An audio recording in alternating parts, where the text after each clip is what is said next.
Hey everybody, Camper Van Kevin here. Well, after about a week, I'm leaving Las Cienegas National Conservation Area.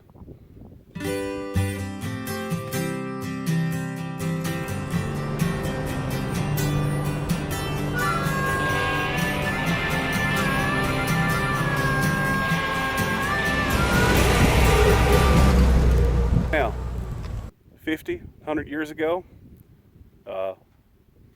if you didn't have electricity, of course there was no solar, wind power reigned supreme.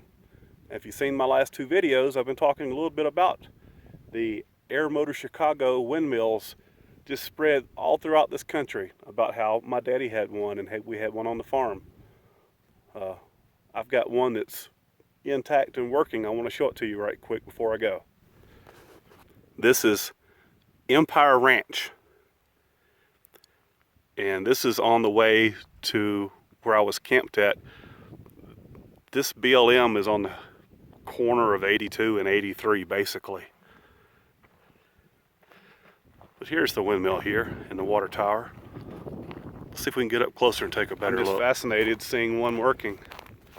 My dad's windmill, we had a really bad, well really it was a tornado that was pretty close to our house, and the winds were really strong. And it's got a way, it was my job to go down and lock it down if we had a bad windstorm, pull a chain, and there's a brake on the fans, and the sail will naturally turn itself out to where the wind won't get it. You can turn that sail to where it won't catch the wind. You turn the whole masthead really, but it tore the couple of blades off, and it got out of balance, and it bent everything on the top. So the tower's still there, and the water tower's still there, but that's about it. Yep. So if you were off the grid or didn't have electricity, this is how you pumped water, got water out of the ground for your family and for your animals. See, I keep talking about Air Motor Chicago. I have a brochure. I've got two safes. I've got one in my RV and I've got one at base camp. And I actually have a brochure from the 30s where they sold these things.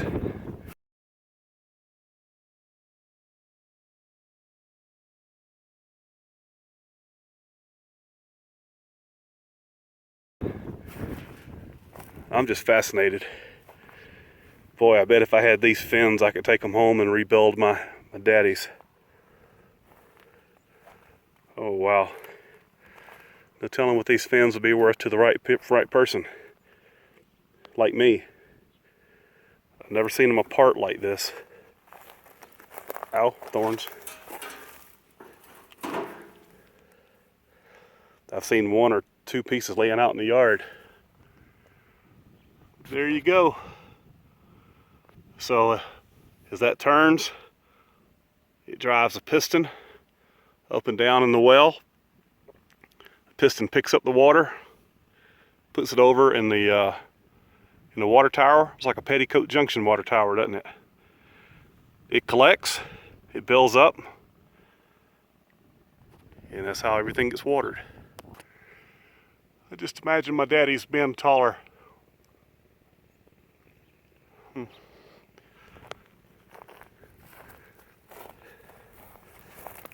So this is not hooked up anymore.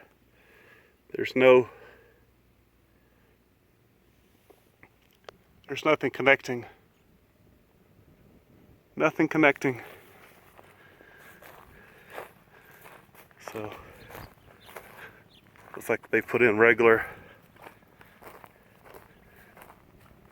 electric pumps and whatnot to water their livestock. Now, like I said, a lot of movies were filmed here. Chances are this is in some movie sets. This would have been the headquarters back then for the sets, I would imagine, because it's the most residential area I've seen in here.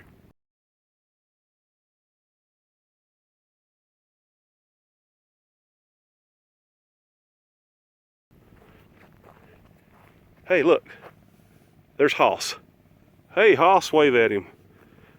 That big old sucker.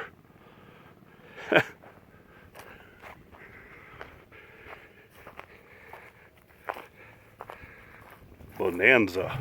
Well, I was fixing to leave, and one of the custodians, caretakers here of the Empire headquarters stopped by to say hello. His name is Nick.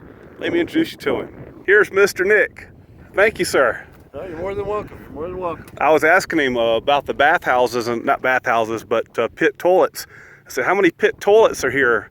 He said 2. I said, well, how big is this place? He said 46,000 acres. I said, well, that's a long ways to go to the bathroom. It is a long ways to go to the bathroom. At one time, this ranch encompassed 363,000 acres. Good grief. And stretched all the way to the Empire Mountains on the north, the Huachuca Mountains on the east, the Santa Ritas on the west, and Sonoita on the south. I heard a rich man say he had a lot of property. And the guy asked him, he said, how much land do you need? He said, just the land that's touching mine. Well, this gentleman had an awful lot of ground here. Mr. Vale came in, and he pretty much took over the ranch from a gentleman by the name of Fish back in the late 1800s, and he acquired a lot of this land here and ran a number of cows on this property. What interests me the most is that the use for the Western sets, the Western movies, and Bonanza, and Gunsmoke, and Clint Eastwood's been out here. Clint Eastwood's been out here. John Wayne's been out here. Burt Lancaster's been out here. This is the Old West. This is it.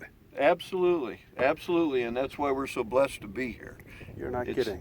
It's just a beautiful area, and it's well managed and taken care of by the BLM, and also the Empire Ranch Foundation as well.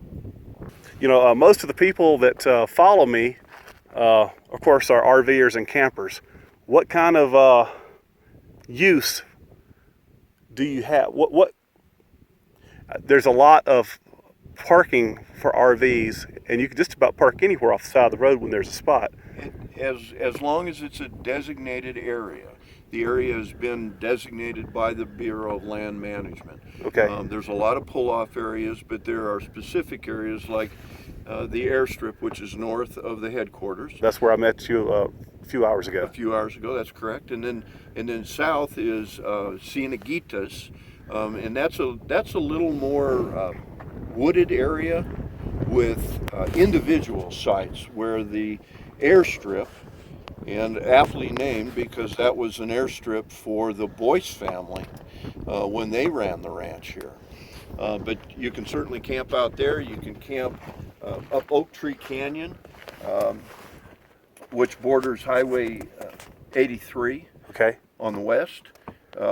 There's a number of places to the south along the road, 6900 road, going to Highway 82 as well. So this is basically on the corner of 82 and 83 Sonoita. That's correct. It's all dry camping here. There's no services available. Two pit toilets. 2 pit toilets. There is water. There is water available. If you get in a pinch, there's water that can be had, but it's a good idea to always check with the camp host, whoever's here, and over at the visitor center as well. Awesome. I just can't thank you enough for stopping by and talking to me again, and it's going to be a lot of helpful information for a lot of people. You're more than welcome. We enjoy visiting with folks. All right, I'm going to end a little video right here. Nice guy. I appreciate each and every one of you. Thank you guys so much for watching my videos. We'll see you again soon. You guys take care. Bye-bye.